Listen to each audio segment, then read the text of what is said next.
तो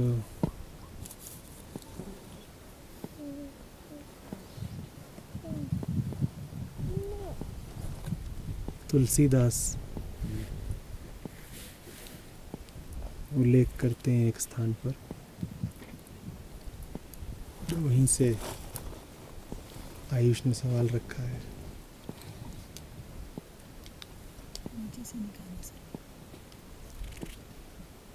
उल्लेख ये है कि ब्रह्मा जी पार्वती जी से शिकायत कर रहे हैं कि शिव आगा पीछा देखे बिना विचारे बिना दान करते रहते हैं और इतना दान दे देते हैं कि उनके पास भी कुछ नहीं बचता।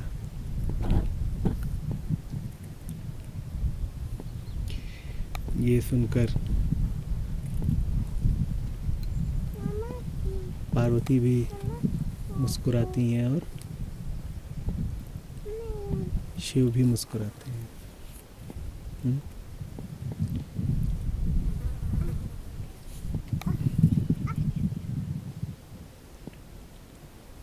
तो पूछा है कि क्या माजरा है।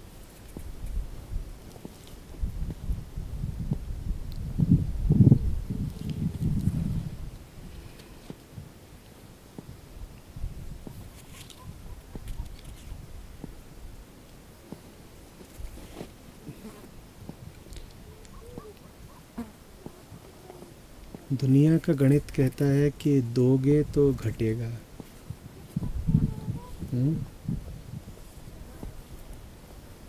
और दुनिया ही देखी है तुमने।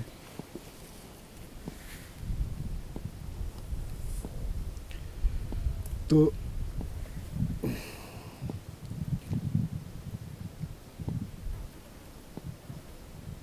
जाहिर ही है कि ऐसा प्रतीत होगा कि दिया तो किसी और को मिल गया और मेरा कम हो गया। ये दुनिया का गणित है।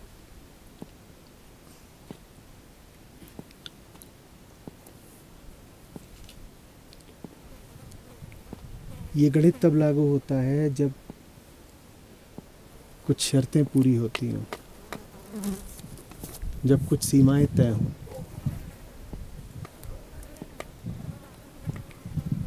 ये गणित तब लागू होता है जब देने वाले के पास पहली बात तो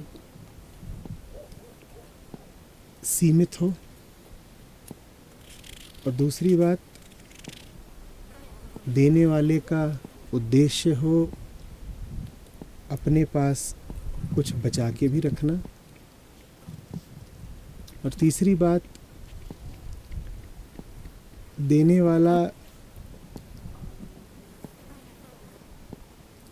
पाने वाले से अपने आप को भिन्न समझता हो, और चौथी बात देय वस्तु ऐसी हो जो देने से घटती हो।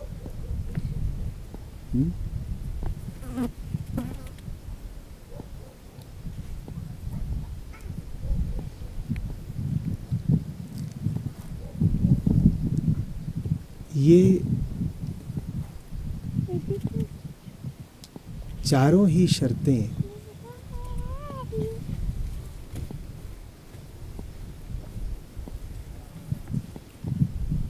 शिव के ऊपर उपयुक्त नहीं होती।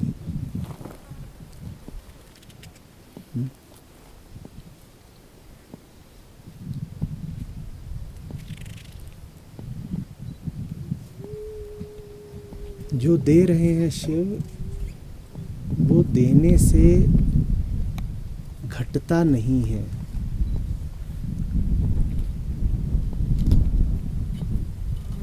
वो देने से बढ़ता है। और शिव चूंकि शिव है, इसीलिए उनके पास है ही वो वस्तु जो देने से बढ़ेगी।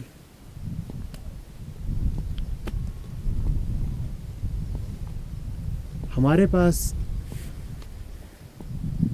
जो कुछ होता है वो इस लायक ही नहीं होता कि वो हमारे पास भी हो।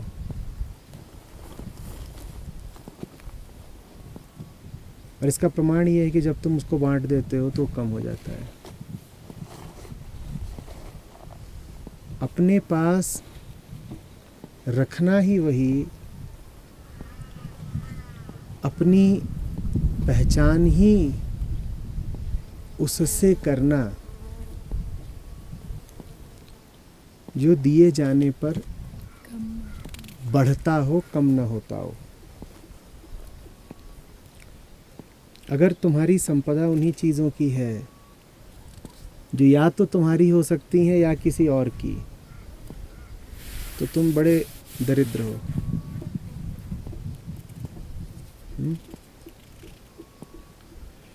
और अगर तुम्हारे पास वो है जो बांटने पर दुगुना हो जाता है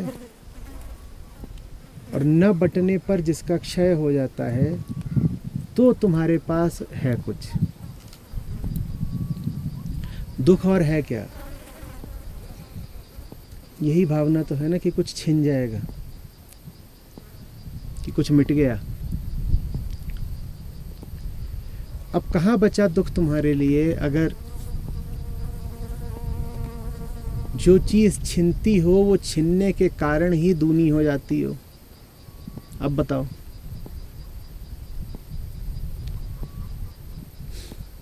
जो मरने से ही अमर हो जाता हो उसे अब मरने का खौफ रहेगा क्या?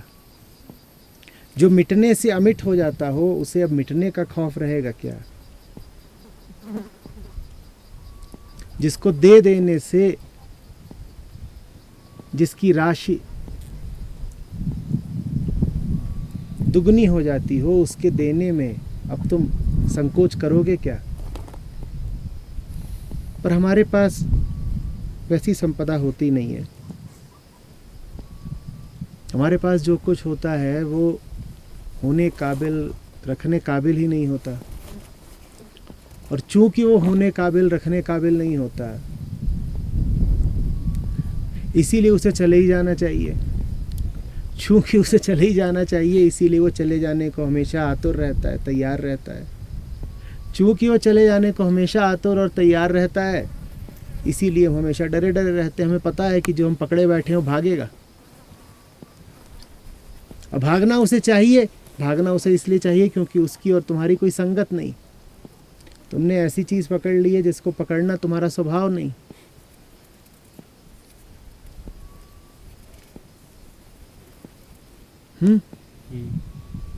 चीज एहसान कर रही है तुम पे भाग भाग के, और तुम उसके पीछे भाग के उसे पकड़ रहे हो। वो चीज भी कहती होगी कैसा पगला है,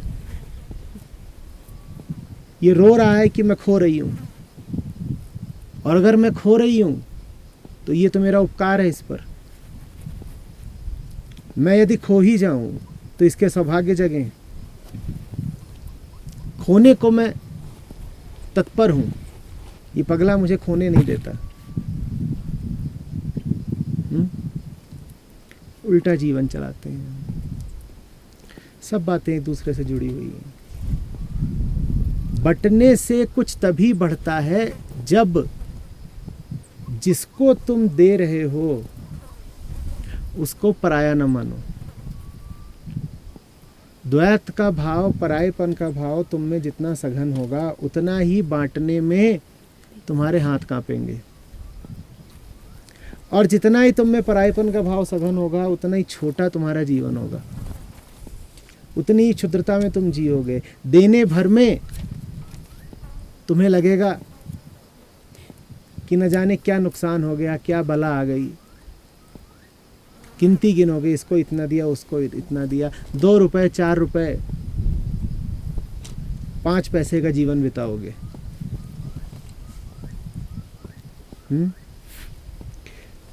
किसी आदमी का जीवन कितना समृद्ध है, ये जांचना हो तो बस ये देख लेना कि वो कितने खुले दिल से दे लेता है। पाने और गंवाने के प्रति उसका रवैया क्या है। छोटा आदमी वो जो छोटी छोटी बातों का हिसाब रखे। बड़े आदमी के लिए छोटी बातें नगण्य हो जाती हैं, वो उपेक्षा कर देता है। शिव तो बड़े से बड़े आदमी है, वो इतने बड़े आदमी है कि उनको आदमी ही नहीं कहा जा सकता। वो क्या हिसाब रखे किसको दिया किसको नहीं दिया। वो कहते अपने हाथों दिया तो अच्छा, लुट गया तो और अच्छा। जितना लुट रहा है उतना बढ़ रहा है, लुट लुट के बढ़ता है।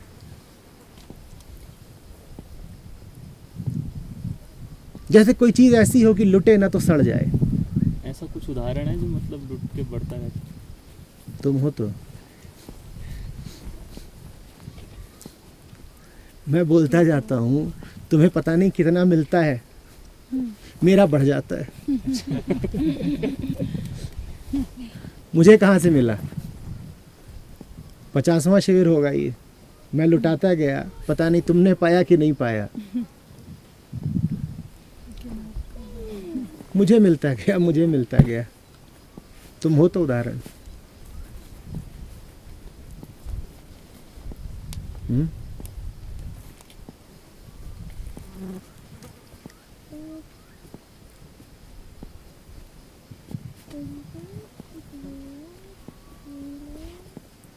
आ रही बात समझ में?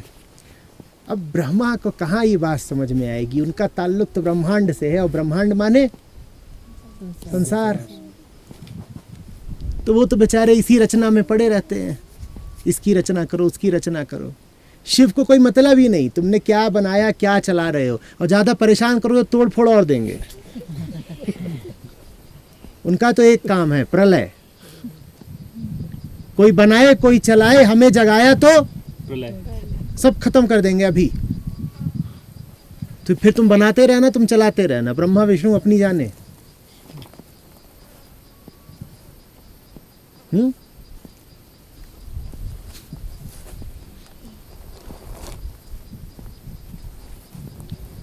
दोनों हाथ जोड़े खड़े रहते शिव के आगे कि बाबा बड़ी मेहनत से बनाया है। एक प्रभाव कर रहा है, एक प्रबंध कर रहा है, और तीसरे का बस एक काम है, क्या? प्रलय। न प्रभाव न प्रबंध।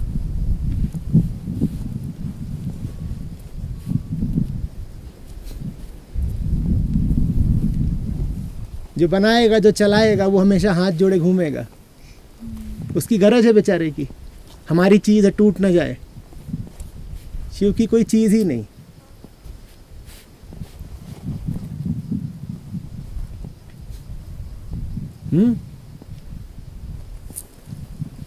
समझना, शिव के पास सबसे बड़ी चीज है, और उस सबसे बड़ी चीज को ही वो बांटते हैं। ऐसा नहीं कि शिव नाश के देवता है ना, शिव नाश करते हैं उसका जो ब्रह्मांड में स्थित वस्तुएं हैं, अर्थात सीमित वस्तुएं हैं। शिव नाश करते हैं सीमाओं का। शिव माने शुभ, शिव माने असीम। सीमित का नाश करके वो तुमको तुम्हारे असीम स्वभाव में ले जाते हैं, और वहीं पर शांति है। तो शिव को तोड़फोड़ का बादशाह मत समझ लेना।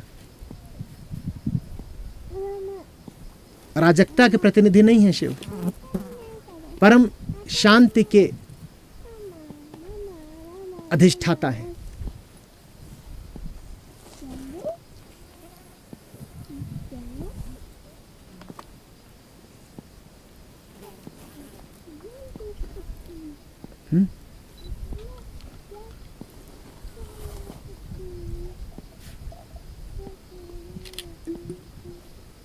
आचार्य जी, ये अद्वैत बुद्धा जो वो मैं पढ़ रहा, क्यों पढ़ रहे हो? अभी सुन लो। अरे तुम भी सुन लो बेटा।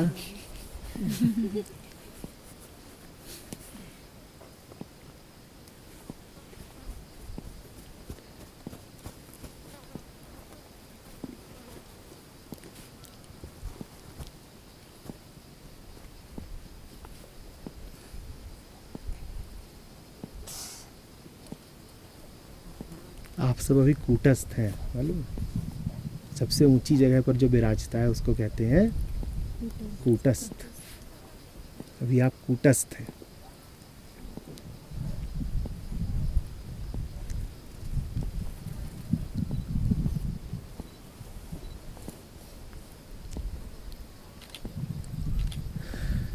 शांति और आनंद और मुक्ति और बोध सीमित नहीं होते। वो सीमित होते तो आपको शांति ही नहीं देते। तो बोध का तो लक्षण है कि वो बटेगा। जो बटे नहीं सो बोध नहीं, जो बटे नहीं सो शांति नहीं, जो बटे नहीं सो मुक्ति नहीं। आप यदि बांटने से कतरा रहे हो तो इसका मतलब है कि आप जिसको बांटने से कतरा रहे हो वो है ही मूल्यहीन। समझो बात को। ये बात थोड़ी विचित्र है। जिसके पास वो होता है जो अति मूल्यवान है, अमूल्य ही है, वो बांट देता है, और जो कचरा जमा करे फिर रहा है वो बांटने से घबराता है। बुद्धि तो ये कहेगी कि अगर कचरा है तो फेंको और हीरा है तो बचाओ। होता उल्टा है। चूंकि हमारे पास हीरा नहीं है इसीलिए हम कचरे को ही इकट्ठा करे रहते हैं। अरे कहाँ बांट पाते हैं? कचरा भी जरा सा किसी को मिल गया, आपका मेरा कचरा पड़ोसी के यहाँ चला गया, रे मेरा कचरा पड़ोसी के यहाँ क्यों चला गया? और हीरा चीज ऐसी है जो सीमित नहीं रह सकता। अभी हमने कहा ना, वो शांति कैसी जो सीमाएं मान ले, वो प्रेम कैसा जो सीमाएं मान ले, वो सत्य क्या जो बंधा हुआ है। मुक्ति की कोई उड़ान कहीं ठहरना जानती है क्या?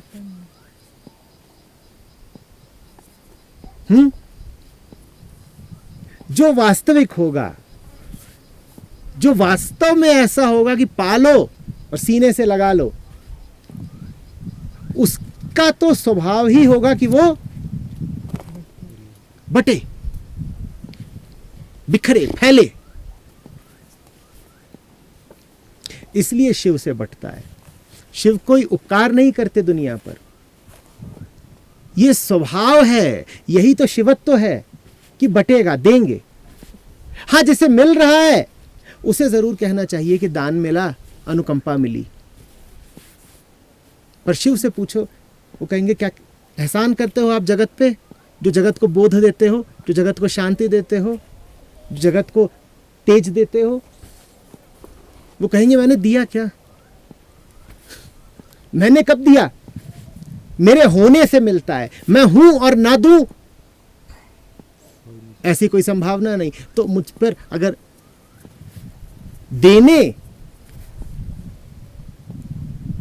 की बात कर रहे हो तो ये बात आरोप जैसी है।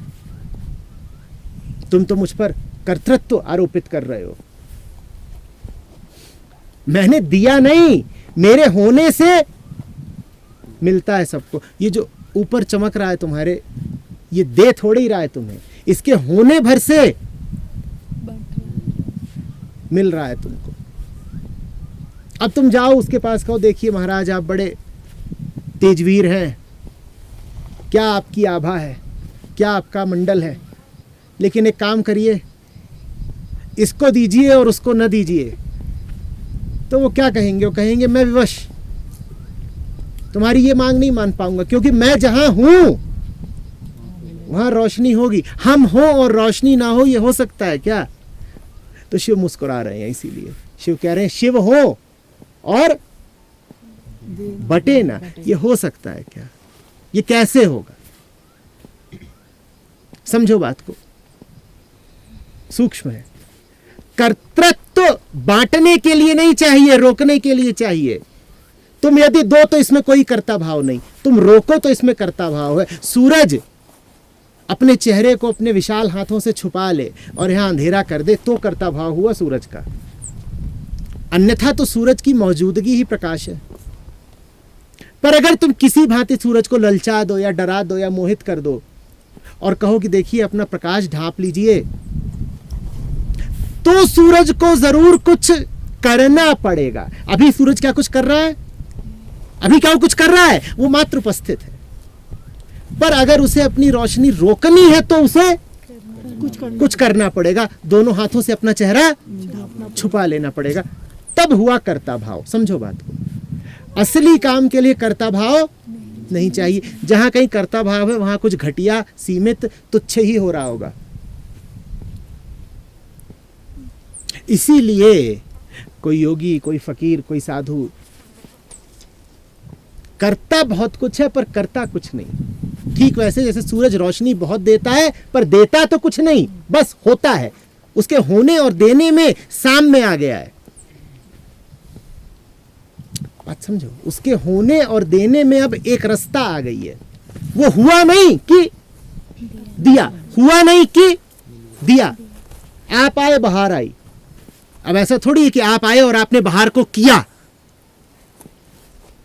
आपने आकर के बाहर का अनुसंधान थोड़ा ही किया। आपने आकर के बाहर की कोई प्रक्रिया पद्धति थोड़ी ही की। बस आप आए, बाहर आई। आपका होना ही बाहर है, आपका दूसरा नाम ही बाहर है। तो ऐसे हैं शिव। इसीलिए कहा गया है सत्यम शिवम सुंदरम। ये थोड़ी कहा गया है कि सत्य शिव का कृत्य है, न ये कहा गया है कि सौंदर्य शिव का गुण है कि लक्षण है। क्या कहा गया है? सत्यम शिवम सुंदरम। सत्य ही शिव है और शिव ही सुंदर है। शिव का बस दूसरा नाम मान लो सौंदर्य। शिव को सौंदर्य करना नहीं पड़ता। शिव है तो सौंदर्य है, शिव है तो सौंदर्य है। पलट के देख लो, जहां कहीं तुम वास्तविक सौंदर्य पाना वहां शिवत्व है, और जहां शिवत्व नहीं है वहां अगर तुम्हें सौंदर्य प्रतीत हो रहा है तो सौंदर्य छल है, भ्रम है, जाल है, माया है। आमतौर पर तुम्हें जहां कहीं सुंदरता दिखती है, बताओ उसमें शिवत्व होता है क्या? बोलो। वहां बस इंद्रियों का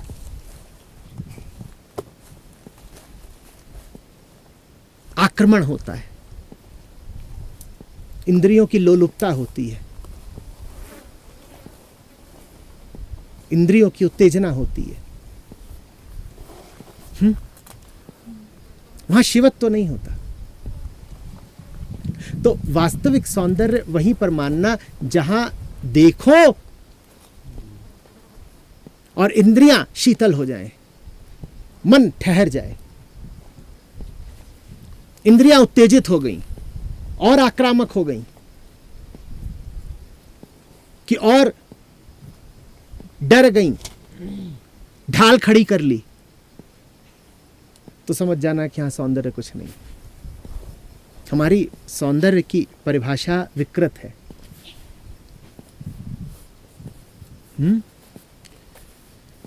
जहां सत्य है मात्र वहीं सौंदर्य है। वो सौंदर्य सौंदर्य नहीं जो तुम्हें सत्य से दूर कर दे। और ये जितनी बातें हम कर रहे हैं सब कर रहे हैं शिवत्व की पृष्ठभूमि में। सच की कोई बात नहीं हो सकती शिव की बात किए बिना, सुंदरता की कोई बात नहीं हो सकती शिव की बात किए बिना।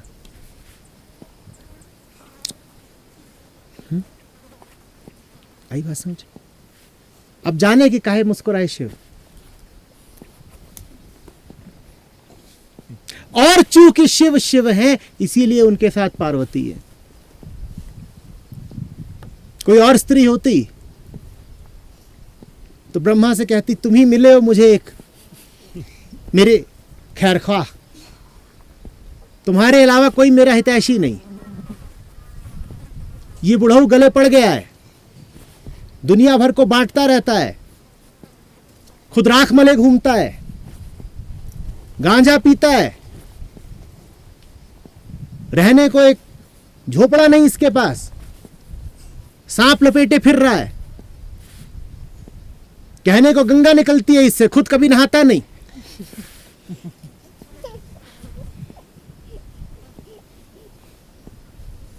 पर पार्वती कौन है? शिव की शक्ति को ही पार्वती कहते हैं। वो शिव से एक हैं। जहां शिव मुस्कुराएंगे वहां पार्वती भी मुस्कुराएंगी। वास्तव में शिव अगर शिव हैं तो कोई साधारण स्त्री उनके आसपास पाई ही नहीं जाएगी। पाई गई भी तो बहुत दिन चलेगी नहीं, वो भग जाएगी। कहेगी बाप रे बाप, तो कहां पहाड़ की चोटी पे बैठा रहता है, भांग धतूरा यही काम है, भूतों की टोली नाचती रहती है। जो दुनिया भर से परित्यक्त हैं, पिशाच और जानवर और घोरी, उन सब की इसने फौज खड़ी कर रखी है। वहां देखो विष्णु को, क्षीर सागर में रहते हैं, आहा क्या महल है, क्या मुकुट है। ब्रह्मा को देखो, उनके हाथों में वेद है, क्या ज्ञान है, आहा। वस्त्र देखो ब्रह्मा के, और इधर देखो, ये तो ऐसे कि पूजा भी शिवलिंग की होती है, एक ढंग की मूर्त नहीं बनी इनकी।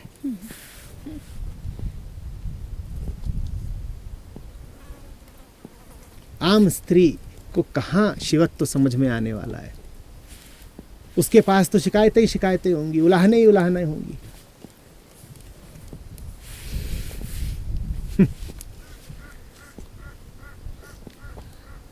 तुम शिव विवाह का प्रकरण पढ़ोगे,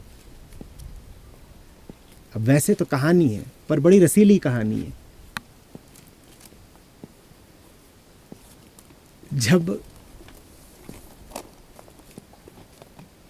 पार्वती के ब्याह की बात चलती है तो बड़ा कष्ट होता है उसके माँ बाप को। कहते हैं हमारी नन्ही सी गुड़िया ये उस अघोरी के अब पल्ले पड़ने जा रही है। कहते हैं इसने जीवन में कोई कष्ट नहीं झेला, महलों में रही, सुकुमारी है, वहां इसको बांध देंगे।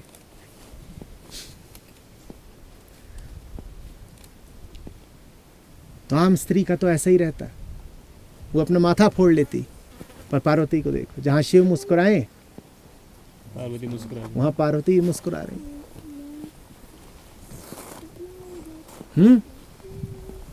अब कहने को फिल्मी गाना है, लेकिन देखो कितना उपयुक्त बैठता है यहाँ।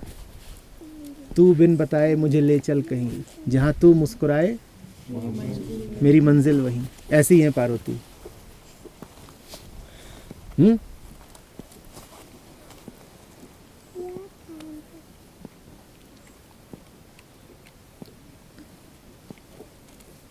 समझ रहे हैं? शिव यदि हृदय है तो पार्वती रक्त है, धमनियां हैं। शिव परमात्मा है तो पार्वती प्रकृति है।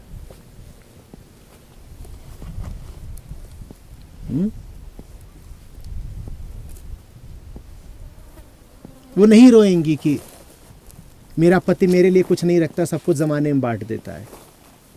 वो कहेंगी इसीलिए तो वो इस काबिल है कि मेरा पति है। कोई छोटा आदमी होता तो जमाने से बचा बचा के अपनी पत्नी के लिए समेटता, संजोता, जो कि आम आदमी करता है।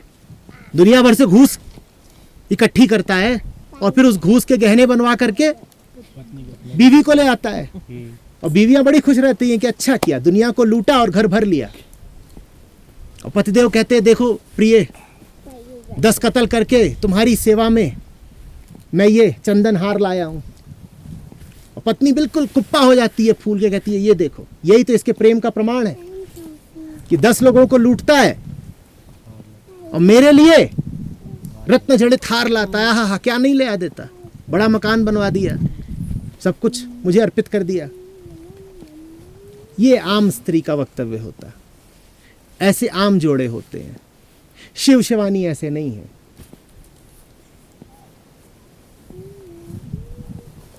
यहां तो पार्वती का हर्ष ही इसमें है कि पति ऐसा पाया मैंने जो दुनिया को चलाता है, जो दुनिया को बांटता है, जो दुनिया को खिलाता है।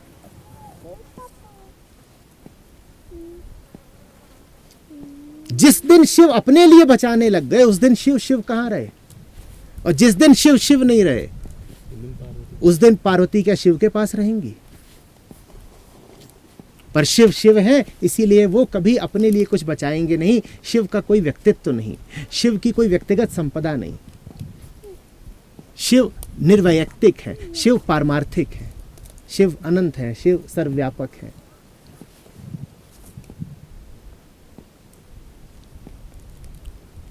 जिसका कुछ अपना होता है उसके लिए तो कुछ पराया भी हो जाता है, शिव के लिए कुछ पराया नहीं।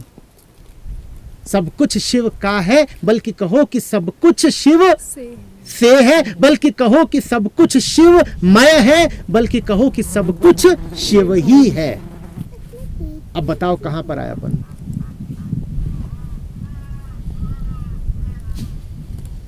कैसा परायापन?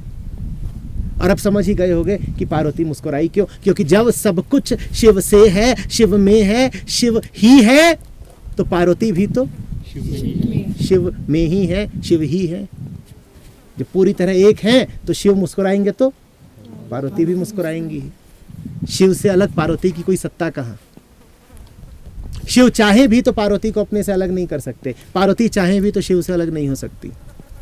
दोनों एक ही है, एक निर्गुण, दूसरी सगुण।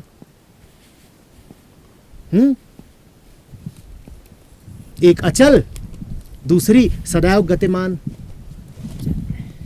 एक जो केंद्र में है, दूसरी जो पूरे संसार में गति कर रही है।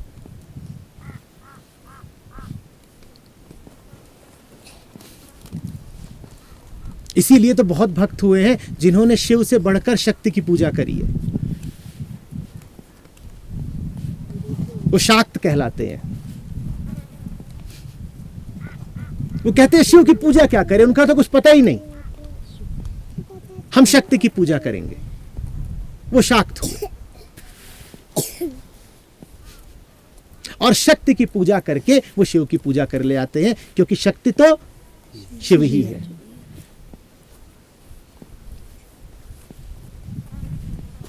इसीलिए जो शक्तिपीठ हैं, जो हम सुनते हैं, कितने मंदिर हैं, वो सब शक्ति की उपासना का जो पूरा संप्रदाय है, वो यदि वास्तव में आप पूछिए तो शिव भक्ति है।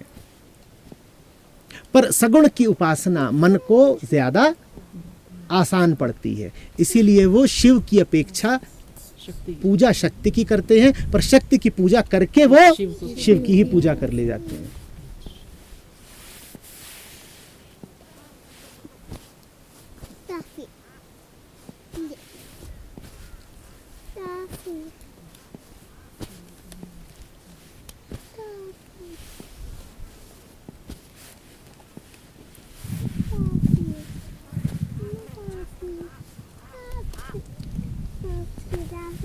जी आपने कहा प्रेम असीम है, इसको प्रेम सुंदरता असीम, इसको छुआ नहीं जा सकता, देखा नहीं जा सकता। तो ये तुलसीदास के श्लोक में एक वर्णन है जिसमें राम और सीता के पहली बार राम सीता का मतलब पहली बार सुंदरता देखते हैं, उससे उनका प्रेम उत्पन्न होता है। वो सुंदरता वो देख के कैसे पता है, वो सुंदरता क्या है जो देख के पता कर लेते हैं? बेटा यहाँ बात अवतारों की हो रही है। अवतार जिस योनि में पैदा होगा, अवतार जिस काल, जिस देश, जिस परिस्थिति, जिस कुल में पैदा होगा, वो वहाँ के गुण जरूर प्रदर्शित करेगा। राम पुरुष हैं अवतार रूप में, क्षत्रिय हैं, और जब सीता से विवाह होता है तो युवा हैं, तो उन्हें तदनुसार आचरण करना पड़ेगा, क्योंकि वो अवतरित हुए हैं। अब उन्होंने गुण धारण कर लिए हैं। यही कारण है कि जब सीता गायब होती हैं तो राम को रोना भी होता है और खोजना भी होता है। होने को तो ये भी हो सकता था ना कि अरे विष्णु के अवतार हैं राम, आंख बंद की, तीसरा नेत्र खोला और देख लिया कि वो वहां बैठी हुई है वाटिका में, अशोक वाटिका में, और अपनी ध्यान शक्ति से वहीं से उनको उठवा लिया, तो सीधे सामने प्रस्तुत हो गई। पर ये सब नहीं हो सकता, क्योंकि मनुष्य देह धारण कर ली है परमात्मा ने, तो अब उसे आचरण मनुष्य की तरह ही करना पड़ेगा। बिछड़ना भी पड़ेगा, मिलना भी पड़ेगा, जन्मना भी पड़ेगा और मरना भी पड़ेगा, कष्ट भी भोगने पड़ेंगे, बंधन भी स्वीकार करने पड़ेंगे। अवतार हो भाई। इसी तरीके से मनुष्यों के अलावा अन्य योनियों में भी अवतार हुए हैं।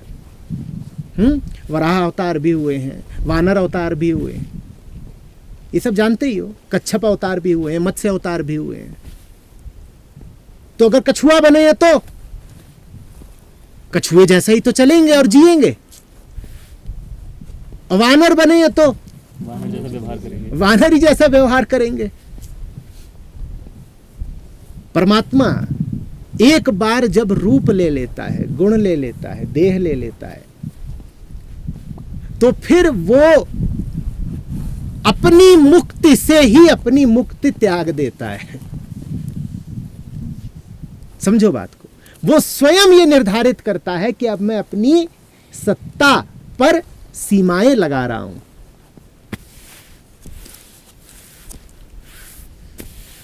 ये परमात्मा की परम मुक्ति का ही प्रमाण है कि वो अमुक्त होने के लिए भी मुक्त है।